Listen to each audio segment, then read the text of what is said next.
Oi, filhotes! A gente está aqui mais uma vez para dar sequência no estudo de ecologia, essa matéria tão imensa e tão importante para o teu vestibular. Hoje vamos falar sobre a dinâmica de populações. Muito bem, filhote, atenção então. Para conversar sobre a dinâmica de população, a primeira coisa é relembrar o conceito de população. Vem comigo? A população vai ser um grupo de indivíduos de mesma espécie, e que estejam interagindo no mesmo local e no mesmo período. Certo isso? A densidade populacional, a densidade de uma população pode ser calculada dessa maneira. Você vai pegar o número de indivíduos e dividir pela área ou volume ocupado por eles. É baseado nesse estudo de densidade populacional que nós aprendemos sobre flutuações populacionais. A gente consegue saber, por exemplo, se a população está aumentando, diminuindo ou estável em determinado período de tempo. Então, de novo, população, grupos de indivíduos de mesma espécie, e a densidade vai ser conseguida quando você pega o número de indivíduos e divide pela área ou volume ocupada pelos mesmos. Muito bem. Agora observem comigo com bastante atenção que é bem simples, ok? A densidade populacional pode flutuar, pode variar. E sabe o que determina isso, filho? 4 taxas diferentes. Primeiro, vai ter a taxa de natalidade, são quantos indivíduos nascem em determinado período. A taxa de mortalidade, quantos indivíduos morrem em determinado período. A taxa de imigração, que é a chegada, e a taxa de emigração, que é a taxa de saída. Se você tiver esses 4 dados, você pode compará-los e analisar a flutuação da densidade, que eu vou te mostrar agora que é muito simples. Vem cá comigo. Vai ser assim, ó. A população vai estar aumentando. Se a taxa de natalidade mais a imigração for superior à taxa de mortalidade e imigração, aí aumenta. A população vai estar diminuindo. Se a natalidade mais a imigração for inferior à mortalidade mais a imigração. E quando é que estabiliza, gente? Quando eu tenho natalidade mais imigração igual a mortalidade mais imigração. Então eu preciso desses 4 dados para entender como ocorre a flutuação na densidade que eu estiver trabalhando. Muito bem, filhotes. Agora vamos aprender alguns conceitos fundamentais, ok? Imaginem que eu vou analisar o crescimento de uma população em condições ideais. Ideais, sem restrição de alimento, sem restrição de espaço, de oxigênio, de água, de parceiro sexual, sem nenhuma restrição. O nome disso seria potencial biótico. Vem comigo.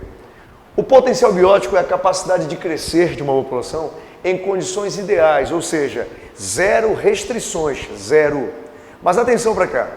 Se eu falei que as condições são ideais, as dificuldades ambientais não são avaliadas. Para calcular o potencial biótico de uma espécie, eu não levo em consideração características do ambiente, porque eu parto da premissa de que o ambiente é o quê? Ideal, que as condições são perfeitas. Então pergunta, poxa professor, se eu não vou avaliar o potencial biótico baseado no meio, eu vou analisar baseado em quê, professor? Vai ser em características da própria espécie. Olha para cá. Nós usamos características das próprias espécies. Ó. Quer ver? Vamos lá? Seria assim, ó. Primeiro deles, seria maturidade sexual. Quer ver? Vamos analisar quanto tempo o indivíduo de determinada espécie leva para ficar maduro sexualmente. Vamos pegar um exemplo?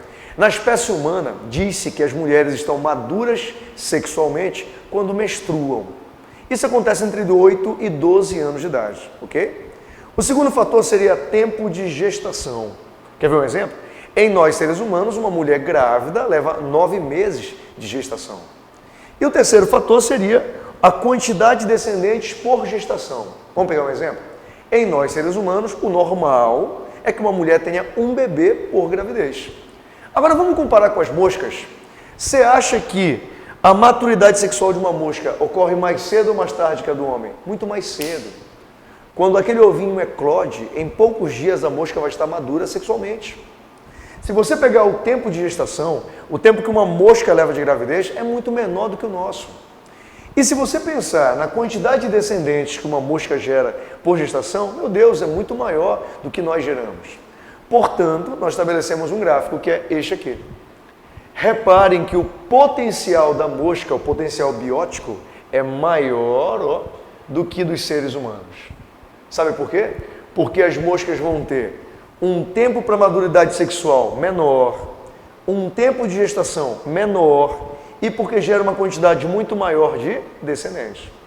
Para terminar essa discussão, pensa comigo, imaginem todo mundo o seguinte, eu quero calcular o potencial biótico de um grupo de elefantes que vive solto e um grupo de elefantes que está preso, sendo maltratado, dando pouca comida para o bichinho.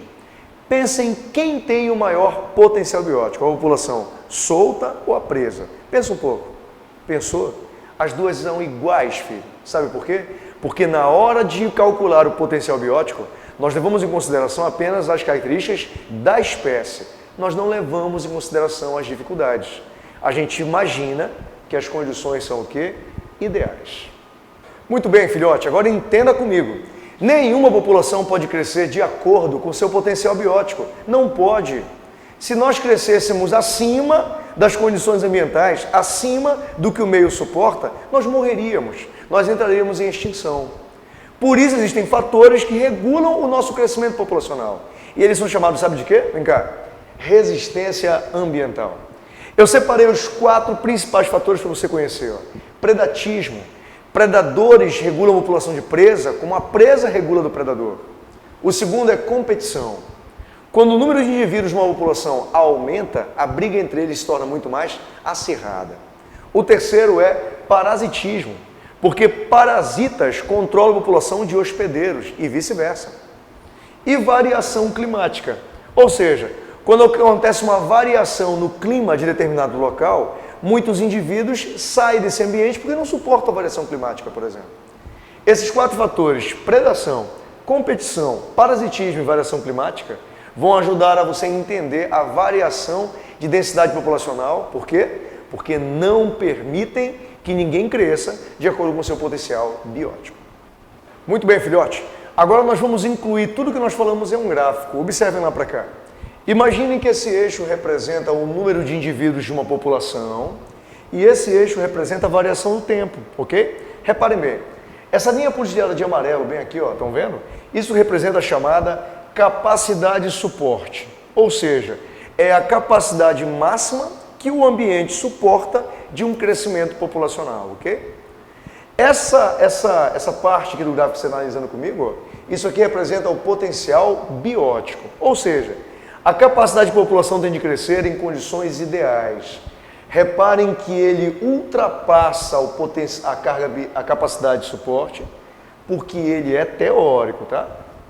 Agora repara todo mundo a curva S. A curva S está mostrando o crescimento real de uma população. As populações crescem até que estabilizam, ó, quando atingem a capacidade de suporte. Agora repara um ponto importante, existe uma diferença entre o potencial biótico e a curva S. Essa parte que eu deixei rachurada, pintadinho aqui, tá vendo? Essa diferença bem aqui é chamada resistência ambiental. São aqueles fatores que impedem que uma população cresça acima do que o ambiente suporta. Esse gráfico é muito frequente em prova, talvez tenha que fazer análise na prova de vocês desse ano. Fiquem atentos. Bom, filhote, esse foi mais um capítulo da gigante e importante ecologia. Eu espero vocês na nossa próxima aula. Até mais.